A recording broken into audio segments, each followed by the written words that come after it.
ना लेट नहीं, बताइए। एक स्मरण आ रहा था मुझे। हम भगवान के सानिध्य में रहते हुए भी बहुत गलतियां कर सकते हैं। जैसे भगवान जब साउथ की यात्रा पर गए तो उनके साथ में काला कृष्णदास था, और जब वृंदावन की यात्रा में गए तो बलभद्र भट्टाचार्य उनके साथ में थे। तब मलार क्षेत्र में पहुंचते हैं, जब साउथ की यात्रा के समय है, तब भट्टाचार्यों ने काला कृष्णदास को लड़की एक औरत के थ्रू आकर्षित कर लिया था, तो वे उनके संग में चले गए थे। तो उस समय भगवान चैतन्य महाप्रभु जाते हैं उन भट्टाचार्यों के पास में, और काला कृष्णदास को चोटी पकड़ के वापस बाहर लेके आते हैं।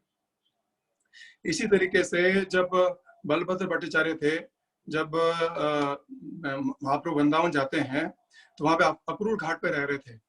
तो अक्रूर घाट पे एक रात को कुछ लोग ये कह रहे थे, एक नौका में मतलब उनको कृष्ण दिख रहा था कि कालिया के ऊपर कृष्ण नृत्य कर रहे हैं। तो भगवान सबको कहते हाँ ठीक है कृष्ण दिख, क्योंकि भगवान खड़े थे सामने। चेतन लोग कहते हैं हाँ तो दर्शन कर रहे थे, तो भगवान कहते हैं हाँ तुम्हें कृष्ण दिख रहे हैं। पर वो जो बलभद्र भट्टाचार्य थे वो महाप्रभु से कहते हैं कि महाप्रभु अगर आपकी आज्ञा हो तो मैं भी कृष्ण के दर्शन करके आऊं। तो महाप्रभु उसको एक झापड़ लगाते हैं कि मूर्ख, तुम्हें पता नहीं है कि कृष्ण क्या है, कहाँ कृष्ण कलयुग में कैसे आएंगे, वहां दर्शन थोड़ी दे सकते हैं। तो इससे हम प्रभुपाद जी दोनों जगह तात्पर्य में लिखते हैं कि दोनों जगह महाप्रभु के सानिध्य में थे, भगवान के सानिध्य में थे, फिर भी वे गलती कर रहे थे। तो गलती क्या होती है? माया आच्छादित करती है। माया हमें दो तरीके से करती है आच्छादित। एक तो वो क्या करती है कि हमें मोहित कर लेती है। जब हम भगवान की तरफ आकर्षित हो रहे होते हैं तो हमें भौतिक प्रलोभन देके हमें आकर्षित करने की कोशिश करती है। और दूसरा तरीका उसका कि वो ढक देती है आवरण को, हम भगवान से दूर कर देती है।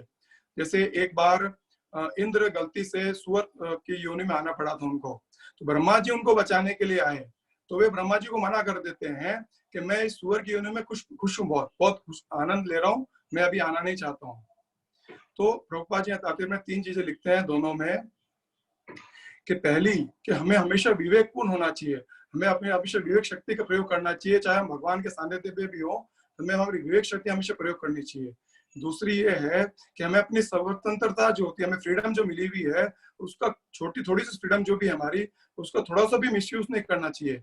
जैसे कई बार हम क्या सोचते हैं कि हम भगवान का जप कर रहे हैं, हमारे अंदर की शक्ति आ गई है, अब तो हम किसी भौतिक लोगों का मिल सकते हैं, कोई भी मूवी देख सकते हैं, कुछ भी अखबार पढ़ सकते हैं, कुछ पत्रिका भी पढ़ सकते हैं, तो भी हमारा कुछ नहीं होगा, क्योंकि हम तो भगवान का नाम जप कर रहे हैं।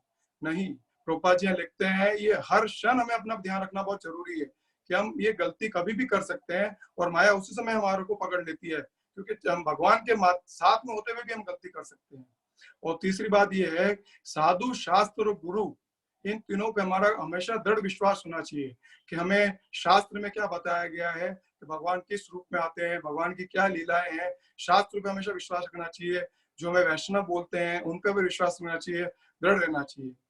तो इन तीन बातों का हमें हमेशा ध्यान रखना चाहिए। हम भगवान के सानिध्य में होते हुए, भगवान चैतन्य महाप्रभु ने लीलाएं दोनों करके इसलिए बताई कि हम ये समझ सके कि हम भगवान के जैसे नाम जप कर रहे हैं, भगवान के साथ में हैं, तो भी हम गलती कर सकते हैं। हरे कृष्णा।